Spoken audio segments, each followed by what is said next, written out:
Ninakusalimu kwa jina lipitalo majina yote. Hili sio jina la mtu awaye yote, bali ni jina la Bwana wetu Yesu Kristo.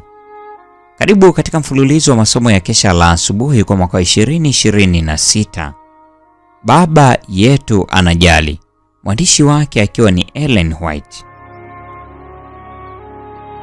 Leo ni Januari 20. Tuombe. Mtakatifu, mtakatifu, mtakatifu Baba yetu uliye mbinguni. Asante kwa sababu ya upendo wako. Asante kwa sababu ya rehema yako. Asante kwa sababu ya uongozi wako wa pekee katika maisha yetu. Watoto wako wa kiume na wa kike tumekuja miguuni pako. Tuponye, turehemu, utusamehe dhambi zetu. Neema yako yatosha. Pendo lako latubidisha. Ndivyo tuombavyo katika jina la Yesu. Amina. Mada ya leo ina kichwa kinachosema hekima ya Mungu. Imejengeka katika kitabu cha Mithali sura ile ya 8 aya 11. Neno la Mungu linasema, maana hekima ni bora kuliko marijani, wala vyote vinavyotamanika havilingani nayo. Kama Adamu na Hawa wangekuwa hawajawahi kula tunda walilokatazwa, Bwana angewapatia maarifa, maarifa ambayo hayakuwa na laana ya dhambi, maarifa ambayo yangewaletea furaha ya milele. Maarifa pekee walioyapata kwa kutotii kwao yalikuwa ni kuijua dhambi na matokeo yake. Kizazi baada ya kizazi, udadisi wa wanadamu umewaongoza kutafuta mti wa ujuzi, na mara nyingi wanafikiri kwamba wanachuma matunda muhimu zaidi, wakati kama ulivyokuwa utafiti wa Sulemani, wanaona kuwa ni ubatili na kujilisha upepo kabisa, ukilinganisha na ile sayansi ya utakatifu wa kweli ambayo itawafungulia malango ya mji wa Mungu. Tamaa ya mwanadamu imekuwa ikitafuta aina hiyo ya elimu ambayo itawaletea utukufu na kujikweza na ukuu. Hivyo ndivyo Adamu na Hawa walivyofanyiwa kazi na Shetani mpaka uzuiaji wa Mungu ulipovunjwa na elimu yao walivyopata chini ya mwalimu wa uongo ikaanza, ili wapate maarifa ambayo Mungu alikuwa amekataa wasipate. Hekima ya kweli ni amana idumuyo hata milele.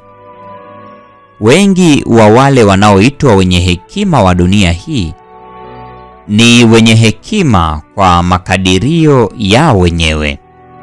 Wakiridhika na kujipatia hekima ya kidunia, hawaingii kamwe kwenye bustani ya Mungu, ili wazifahamu hazina za ujuzi zilizomo katika neno lake takatifu.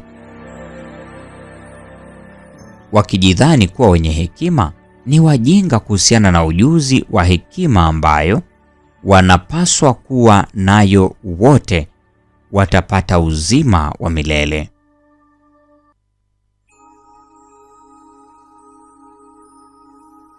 Mtu asiye na elimu, ikiwa atamjua Mungu na Bwana wetu Yesu Kristo, ana hekima ya kudumu zaidi kuliko mtu mwenye elimu zaidi ambaye anadharau maagizo ya Mungu. Hekima ya Mungu inapaswa kuwa taa miguuni mwako. Kila kitu ambacho kinaweza kutikiswa kikatikiswa, lakini ukiwa na mizizi na msingi katika ukweli, utakaa pamoja na vile ambavyo haiwezi kutikiswa. Mpendwa mfuatiliaji wa mfululizo wa masomo haya ya kesha la asubuhi, leo ni Januari 20, mada ikisema hekima ya Mungu. Na kwa nukta hiyo ndio tunakuwa tumefikia tamati ya tafakari ya somo hili siku ya leo. Neema ya Bwana wetu Yesu Kristo, pendo la Mungu na ushirika wa Roho Mtakatifu pamoja nasi sasa na hata milele. Amina. Mchana ishi mjini mzuri, mji hautapita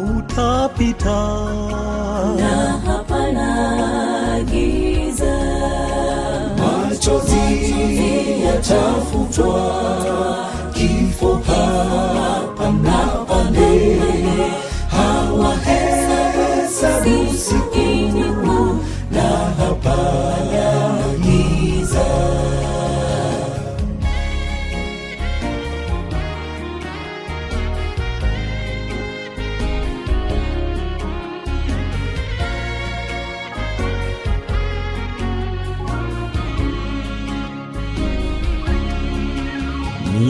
Milangoni ya lulu, mjini mzuri, dhahabu njia zake, na hapana giza, machozi yatafutwa, kifo hapana pale, hawahesabu siku na hapana giza.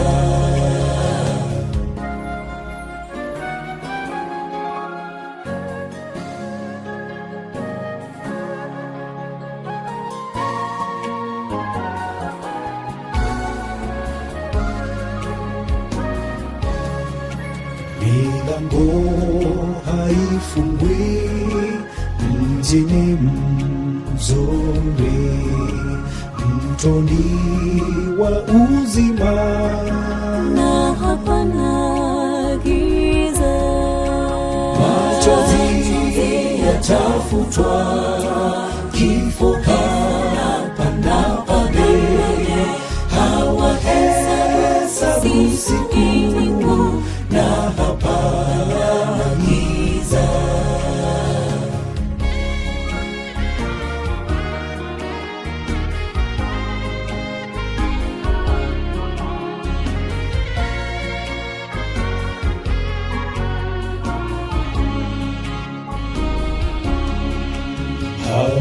Hawahitaji jua mjini mzuri, Mwana-Kondoo nuru, na hapana giza, machozi yatafutwa, kifo hapana pale, hawahesabu siku na hapana giza, machozi yatafutwa, kifo hapana pale, hawahesabu siku na hapana giza, machozi yatafutwa, kifo hapana pale, hawahesabu siku